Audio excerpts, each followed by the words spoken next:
How to make the best moringa powder at home with these simple steps. First, you want to start by harvesting fresh moringa leaves. Make sure the leaves are green and healthy, no yellowing or damage. The second step, after harvesting, place them in a clean container. I'm using a metal one, but any clean and food safe container will work. The third step is to wash the leaves thoroughly under running water to remove any dirt or bugs. Please ensure that you do this part thoroughly, then you shake off excessive water from the leaves. The next step is to prep the drying surface. I am washing a flat metal tray for this purpose.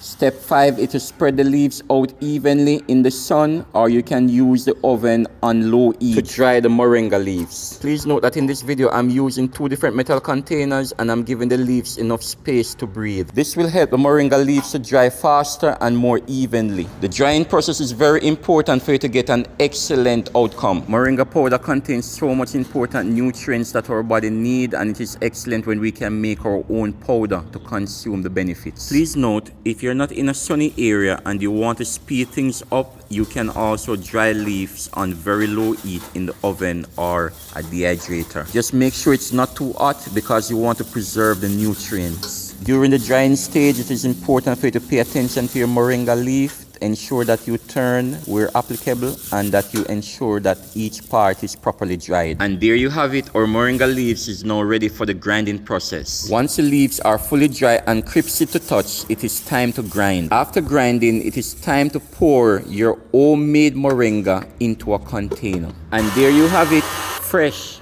homemade moringa powder. Keep it cool and store in a dry place. This powder is rich in nutrients and perfect for smoothies, teas, or just a daily boost. Try it for yourself and let me know how it turns out in the comments. If you have enjoyed this video, please like, share, and subscribe.